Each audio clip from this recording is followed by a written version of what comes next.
அனைவருக்கும் வணக்கம். உங்கள் கிருஷப் அகாடமிலேருந்து வினிதா. இந்த வீடியோவில் பார்த்தீங்க அப்படின்னா நம்ம பாலிட்டியில் ப்ரீவியஸ் கொஷின் பேப்பர் பார்ட் 2 தான் பார்க்க போகிறோம்.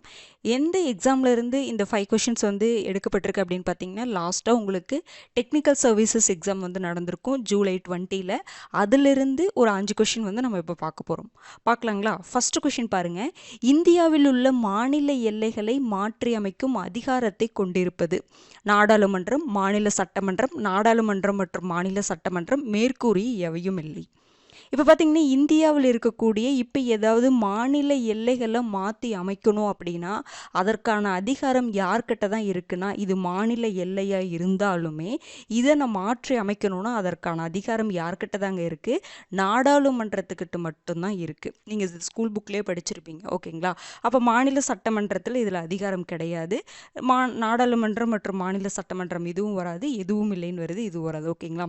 நாடாளுமன்றத்திற்கு மட்டும்தான் அதிகாரம் இருக்கு. அப்ப நம்ம தெரிஞ்சுக்க வேண்டியது என்ன அப்படின்னா, நிறைய அதிகாரங்கள் இருக்கும். நாடாளுமன்றத்துக்கு மட்டுமே இருக்கக்கூடிய, பாராளுமன்றத்திற்கு மட்டுமே உள்ள அதிகாரங்கள் எது எது அப்படின்னு நம்ம தெரிஞ்சுக்கணும். அப்படின்னா இந்த மாநில சட்டமன்றங்களுக்கு இல்லாமல் பாராளுமன்றத்திற்கு மட்டுமே சில அதிகாரம் இருக்கும் பார்த்தீங்களா? அது நிறையவே இருக்குது. நம்ம ஓரளவுக்கு லைட்டாக பார்த்துக்கலாம். அதுக்கப்புறம் நம்ம ஸ்கூல் புக்கில் படிக்கும்பொழுது நீங்கள் இங்கே கொஞ்சம் கொஞ்சம் ஆட் பண்ணிக்கோங்க, ஓகேங்களா? பாருங்கள், மாநில எல்லைகளை மாற்றி அமைத்தல் யார் தான் பண்ண முடியும்? பாராளுமன்றத்திற்கு மட்டும்தான் அதிகாரம் இருக்குது. பாராளுமன்றம்னா லோக்சபா, ராஜ்யசபா, மக்களவை, மாநிலங்களவை, அது ரெண்டுக்கும் தான் அதிகாரம் இருக்குது, ஓகேங்களா? அடுத்தது இப்போ ஏதாவது அமெண்ட்மெண்ட் கொண்டு வரணும் அப்படின்னா, அரசமைப்பில் ஏதாவது திருத்தம் கொண்டு வரணும் அப்படின்னா அது யாருக்கு தான் அதிகாரம் இருக்குது? பாராளுமன்றத்துக்கு மட்டும்தான் அதிகாரம் இருக்குது. மாநில சட்டமன்றங்களுக்கு அதிகாரம் கிடையாது. அப்போ அமெண்ட்மெண்ட் ஆக்ட் அப்படின்னா கான்ஸ்டிடியூஷனல் அமெண்ட்மெண்ட் ஆக்ட், அரசமைப்பில் இருக்கக்கூடிய ஏதாவது இதை நம்ம திருத்தணும் அப்படின்னா அந்த திருத்த சட்டங்கள் யார் தான் கொண்டு வர முடியும் அப்படின்னு பார்த்தீங்கன்னா பாராளுமன்றம் தான் கொண்டு வர முடியும், ஓகேங்களா? அடுத்தது பார்த்தீங்க அப்படின்னா, குடியரசுத் தலைவர், துணை குடியரசுத் தலைவர் பதவி நீக்க தீர்மானம் கொண்டு வர்றது இங்கே தான் பாராளுமன்றத்தில் மட்டும்தான் கொண்டு வர முடியும். அதாவது குடியரசுத் தலைவருடைய எலெக்ஷனில் உங்களுக்கு இப்போ பார்த்தீங்கன்னா சட்டமன்ற எம்எல்ஏலாம் இருக்காங்கல்ல, அவங்களாம் என்ன பண்ணுவாங்கன்னா ஈடுபடுவாங்க. குடியரசுத் தலைவருடைய எலெக்ஷனில் எம்எல்ஏஸ்லாம், மாநில சட்டமன்றங்கள் இருக்கக்கூடிய எம்எல்ஏஸ்லாம் என்ன பண்ணுவாங்கன்னா பார்ட்டிசிபேட் பண்ணுவாங்க. ஆனால் குடியரசுத் தலைவரை பதவி நீக்கணும், அதற்கான தீர்மானம் கொண்டு வரணும் அப்படிங்கும் பொழுது சட்டமன்றங்கள் இதில் எதுவுமே பண்ணக்கூடாது. யார் தான் எடுக்க முடியும்? லோக்சபாவும் ராஜ்யசபா, மக்களவை, மாநிலங்களவை, அவங்க தான் அந்த தீர்மானம் கொண்டு வர மாதிரி இருக்கும். அதே மாதிரி துணை குடியரசுத் தலைவரில் உங்களுக்கு எலெக்ஷன்லேயே சட்டமன்ற எம்எல்ஏஸ்லாம் வரமாட்டாங்க. துணை குடியரசுத் தலைவர் தேர்தல் வைப்பாங்கள்ல, அதில் மாநில சட்டமன்றங்களில் இருக்கக்கூடிய எம்எல்ஏஸ் பார்ட்டிசிபேட் பண்ண மாட்டாங்க.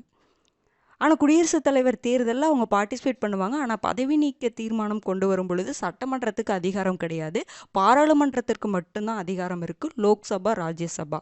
அதே மாதிரி பார்த்தீங்கன்னா, இப்போ துணை குடியரசுத் தலைவரை பதவி நீக்கம் பண்ணணும் அப்படின்னா ஃபஸ்ட், அதாவது 2 மக்களவை, மாநிலங்களவை 2உடைய ஒப்புதலும் வேணும் தான்.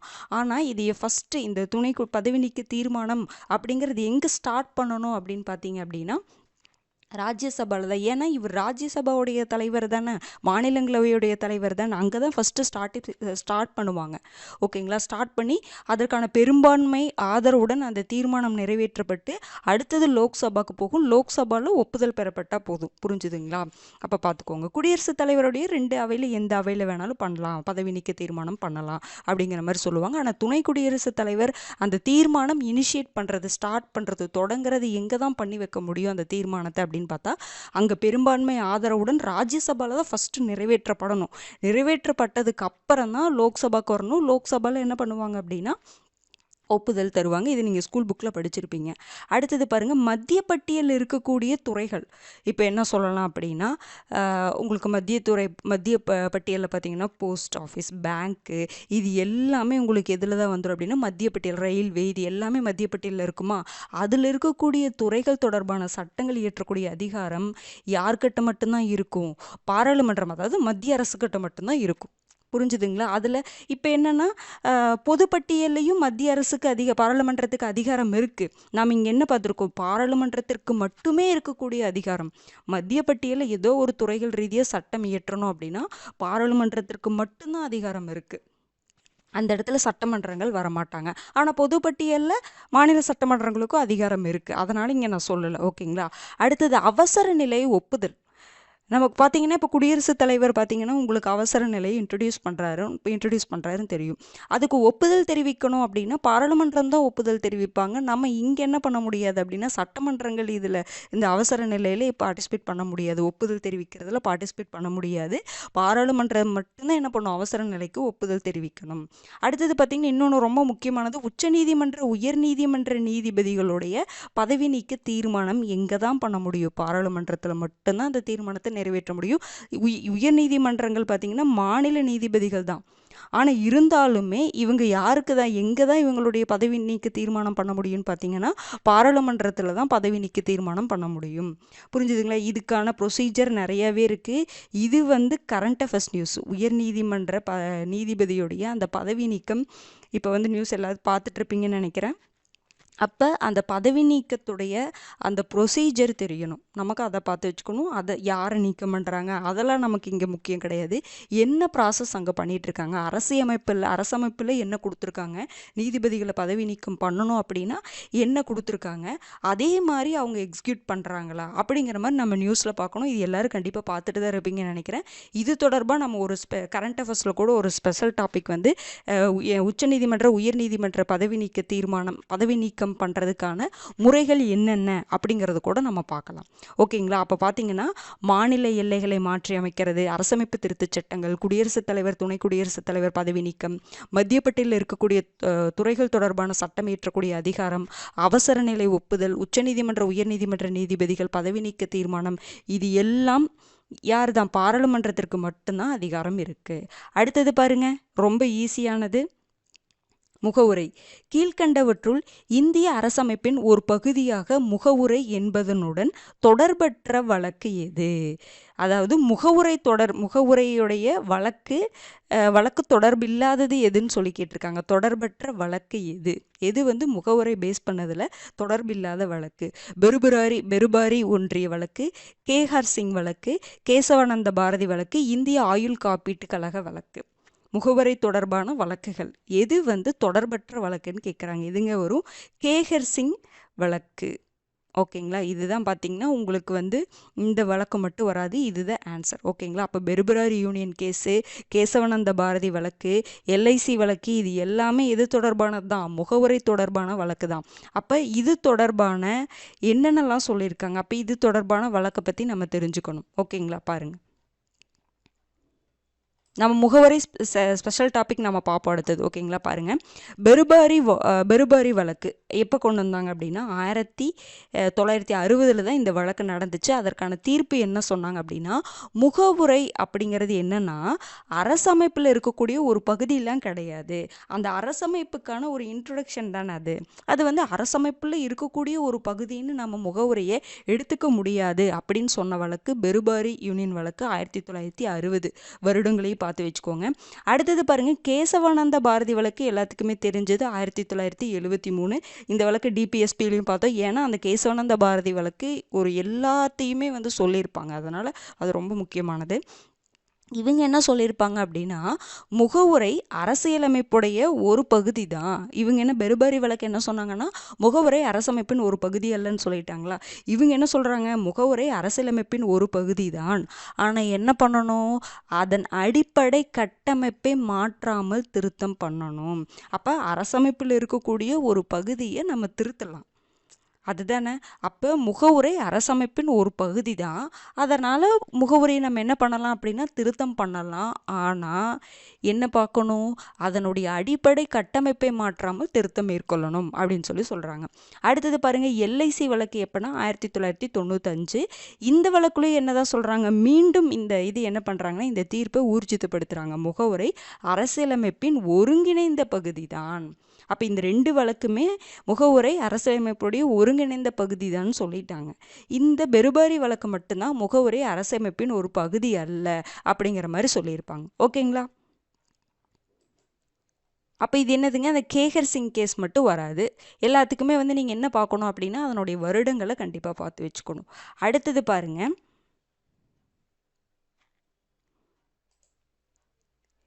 இந்திய உச்சநீதிமன்றம் சமூக நீதி அமர்வு என்ற சிறப்பு அமர்வை ஏற்படுத்தியுள்ளது. சமூக சிக்கல்கள் குறித்த வழக்குகளில் சிறப்பு கவனம் கொண்டு விரைவாக இத்தகைய வழக்குகளை முடித்து வைக்க இந்த அமர்வு உதவுகின்றது. கூற்று சரி, காரணம் தவறு. கூற்று மற்றும் காரணம் இரண்டும் சரி, மேலும் காரணம் கூற்று ஏவின் சரியான விளக்கமாகும். கூற்று தவறு, காரணம் சரி. கூற்று மற்றும் காரணம் இரண்டும் சரி, ஆனால் காரணம் கூற்றுவின் சரியான விளக்கம் அல்ல. இப்போ பார்த்தீங்கன்னா இது ரொம்ப முக்கியங்க. சோசியல் ஜஸ்டிஸ் பெஞ்ச் அப்படின்னு சொல்லிட்டு சமூக நீதி அமர்வு அப்படின்னு சொல்லிட்டு இந்திய உச்ச நீதிமன்றம் இப்படி ஒரு அமர்வை என்ன பண்ணியிருப்பாங்க, ஏற்படுத்தியிருப்பாங்க. இதனுடைய நோக்கம் என்ன அப்படின்னா, இப்போ நீங்கள் சுப்ரீம் கோர்ட்டில் சரி நிறைய கேசஸ் பெண்டிங்கில் இருக்குது. சமூக தொடர்பான நிறைய வழக்குகள், சமூக சிக்கல்கள் தொடர்பான கேசஸ் நிறைய பெண்டிங் இருக்குது. அப்போ அதுக்காக அதை மட்டும் தனியாக எடுத்து விசாரிப்பதற்காக இந்த சமூக நீதி அமர்வு. ஏன்னா அதில் சீக்கிரமாக என்ன கொடுக்கணும், தீர்ப்பு கொடுக்கணும். அப்போ தான் ஒரு நியாயம் கிடைக்கும். அதனால் இது தனியாக ஒரு அமர்வு அமைத்து என்ன பண்ணுறது அப்படின்னா, இது தொடர்பான சிக்கல்களை விசாரித்து, ஏன்னா அந்த பெண்டிங் கேசஸ்லாம் என்ன பண்ணுறது அப்படின்னா சீக்கிரமாக டிஸ்போசல் பண்ணுறது. ஓகேங்களா? அதுதான் இத்தகைய வழக்குகளை முடித்து வைக்க இந்த அமர்வு உதவுகின்றது. இது கரெக்ட் தான். அப்போ என்னதுங்க, கூற்று ஏ மற்றும் காரணம் இரண்டும் சரி, மேலும் காரணம் கூற்றுவின் சரியான விளக்கம் தான். பாருங்க, அப்போ சமூக நீதி அமர்வு அப்படிங்கிறது லைட்டாக தெரிஞ்சுக்கோங்க. எந்த வருஷம் உருவாக்குறாங்க அப்படின்னா 2014. இதை நிறுவியவர் யாருன்னு பார்த்தீங்கன்னா HL தத்து. இவர் பார்த்தீங்கன்னா உச்சநீதிமன்ற தலைமை நீதிபதியாக 2014 இருக்கும் பொழுது இந்த சமூக நீதி அமர்வு இப்படிங்கிற ஒரு அமர்வை என்ன பண்ணுறாரு அப்படின்னா நிறுவுறாரு. இதற்கப்புறம் வந்தவங்க என்ன பண்ணியிருப்பாங்கன்னா அது இது பண்ணியிருப்பாங்க, இது ரத்து பண்ணியிருப்பாங்க. மறுபடியும் ஒருத்தர் கேகர்னு ஒருத்தர் வருவார். அவர் என்ன 2016 கிட்ட பார்த்தீங்கன்னா இது என்ன பண்ணிடுவாங்கன்னா ரிப்பீல் பண்ணிட்டு மறுபடியும் ஒருத்தர் 2017 சீஃப் ஜஸ்டிஸாக ஒருத்தர் கேகர் அவர் என்ன பண்ணுவார்னா மீண்டும் இந்த அமர்வை கொண்டு வருவாங்க. இப்போ இந்த அமர்வு தனியாக இருக்கான்னு கேட்டால் இருக்குது. ஆனால் என்ன சொல்கிறதுனா ஒரு கரெக்டான இதில் போகுதா, அதாவது கரெக்டான இதில் போகுதா அப்படிங்கிறது ப்ராப்பராக இதாகுதா அப்படிங்கிறது ஒரு இதுதான். ஓகேங்களா? அது கரெக்டாக இன்னும் எக்ஸிக்யூட் ஆகலை அப்படிங்கிற மாதிரி தான் சொல்கிறாங்க. ஓகேங்களா? ஆனால் இருக்குது, சமூக நீதி அமர்வு இருக்குது. ஓகேங்களா? அடுத்தது பாருங்கள், HL தத்து ஞாபகம் வச்சுக்கோங்க யார் கொண்டு வந்தாங்க அப்படின்ட்டு. அடுத்தது பாருங்கள், இது எல்லாத்துக்குமே தெரிஞ்சது தான். 73வது அரசியலமைப்பு சட்ட திருத்தம் நடைமுறைக்கு வந்த ஆண்டு 1994, 1991, 1992, 1993. 73வது அரசமைப்பு சட்ட திருத்தம் அப்படிங்கிறது எப்போ கொண்டு வருவாங்கன்னா 1992 கொண்டு வருவாங்க. இது நடைமுறைக்கு வந்தது அப்படின்னு பார்த்தீங்கன்னா 1993. இந்த 73வது அரசமைப்பு திருத்தச் சட்டம், 74வது அரசமைப்பு திருத்தச் சட்டம் ரெண்டுமே 1992 கொண்டு வருவாங்க. ரெண்டுமே அமல்படுத்தப்படக்கூடிய வருடம் பார்த்தீங்கன்னா 1993 தான். பாருங்க, அப்போ நம்ம 73வது அரசமைப்பு திருத்தச் சட்டம், 74வது அரசமைப்பு திருத்தச் சட்டம் ரெண்டையுமே நம்ம பார்க்கணும். பாருங்க, 73வது அரசமைப்பு திருத்தச் சட்டம் எப்போ கொண்டு வராங்க? 1992. எப்போ நடைமுறைப்படுத்துகிறாங்க? ஏப்ரல் 24, 1993. இது ரொம்ப முக்கியம்.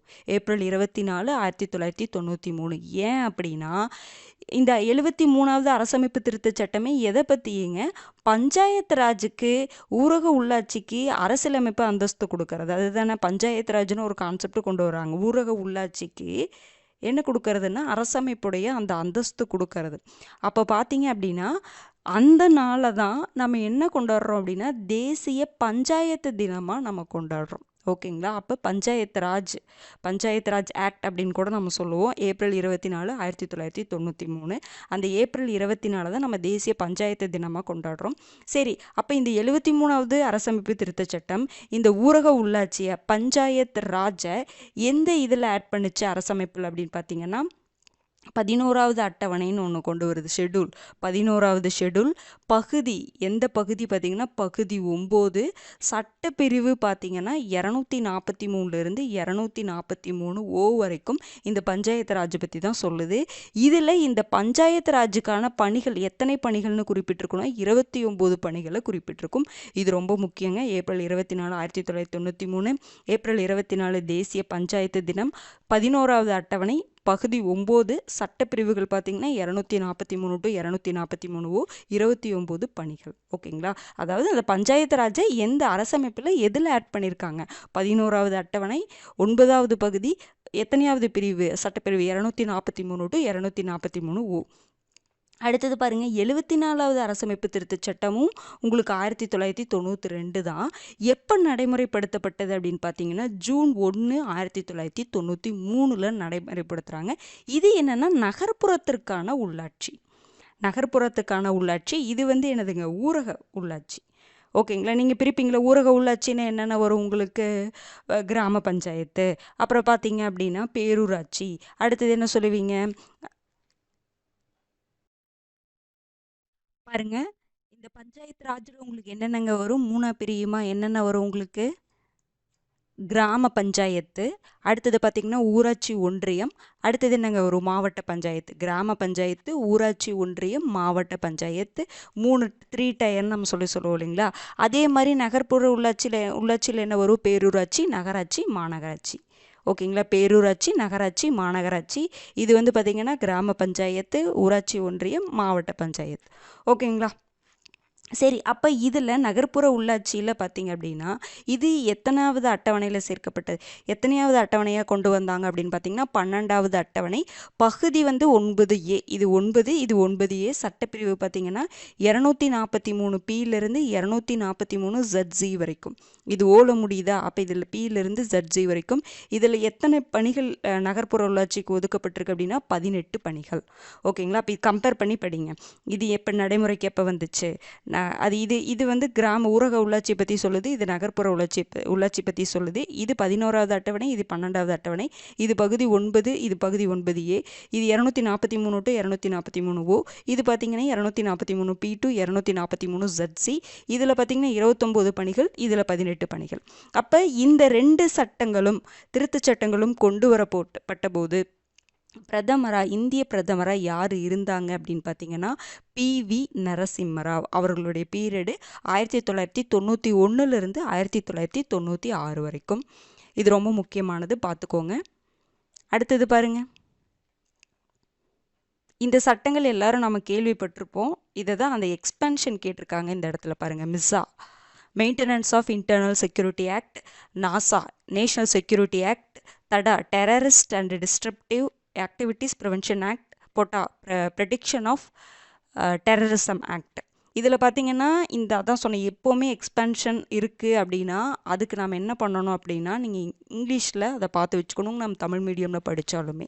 ஓகேங்களா? பாருங்கள், இப்போ மிஸ்ஸா ஆக்ட் என்னதுங்க? Maintenance of internal security act correct தான், உள்நாட்டு பாதுகாப்பு சட்டம் கரெக்டு.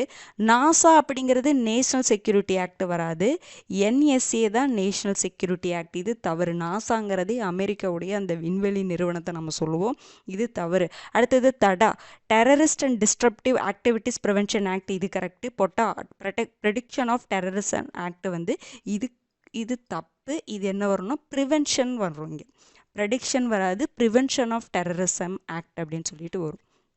இப்போ பார்த்தீங்க அப்படின்னா இதில் உங்களுக்கு என்ன கேட்டிருக்காங்க? தவறான இணை தானே கேட்டிருக்காங்க. எது தவறு?